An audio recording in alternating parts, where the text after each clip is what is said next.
એટીએસની press conference જેમાં વિકાસ સહાયનું સંબોધન સાંભળીએ. ફેંકવાનું ચાલુ કર્યું. ના છૂટકે આપણા જે અધિકારીઓ છે ઇન્ડિયન કોસ્ટગાર્ડના અને એટીએસના, એ લોકો પાકિસ્તાની ફિશિંગ બોટ પાસે પહોંચ્યા અને ખૂબ બહાદુરીથી પાકિસ્તાની ફિશિંગ બોટ સુધી પહોંચીને ઇન્ડિયન કોસ્ટગાર્ડના એક અધિકારીને ફાયરિંગ કરવાની ફરજ પડી. અને એ ફાયરિંગ કર્યા પછી પાકિસ્તાની ફિશિંગ બોટ અલ રઝાના જે લોકો છે એ લોકો સરેન્ડર થયા અને આપણા અધિકારીઓ અને આઈસીજીના અધિકારીઓ પાકિસ્તાની ફિશિંગ બોટમાં પહોંચ્યા.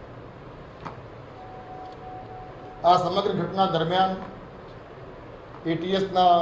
મુખ્ય અધિકારીઓ સાથે સંપર્કમાં આ ટીમ હતી, એટલે બીજી ટીમ એટીએસની પણ રવાના થઈ અને એ ટીમમાં police inspector Manal Shah, police sub inspector DB Rathod, મહિલા police sub inspector Rupal Rathod અને એસઓજી પોરબંદરના એએસઆઈ મહેબૂબ ખાન, એ લોકો બીજી ટીમ તરીકે ત્યાં રવાના થયા. અલ રઝા ફિશિંગ બોટના ઓક્યુપન્ટ્સ જ્યારે સરેન્ડર થયા અને આપણા અધિકારીઓ, એટીએસના અધિકારીઓ અને ઇન્ડિયન કોસ્ટગાર્ડના અધિકારીઓએ એના ઉપર પહોંચ્યા ત્યારે આ બોટ ઉપર કુલ 14 પાકિસ્તાનીઓ હાજર હતા, જે પાકિસ્તાનીઓને તાત્કાલિક ડિટેન કરવામાં આવ્યું છે. આ જે 14 લોકો હતા એ પૈકી પાકિસ્તાની ફિશિંગ બોટના master Nasir Hussain son of Azam Khan, number 2 Mohammad Siddiq son of Ahmed Bhatti,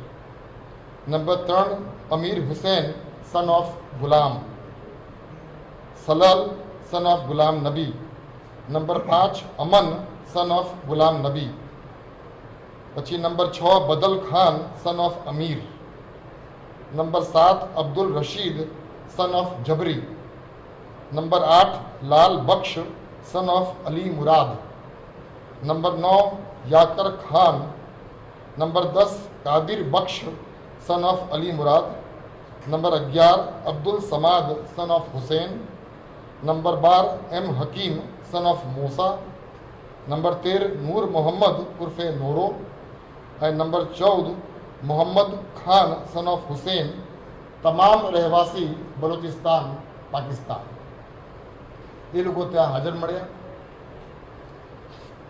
નિયમ મુજબ સર્ચ અને સીઝરની પ્રક્રિયા ચાલુ થઈ આ પાકિસ્તાની બોટમાં, અને સર્ચ એન્ડ સીઝર દરમિયાન આ પાકિસ્તાની બોટમાંથી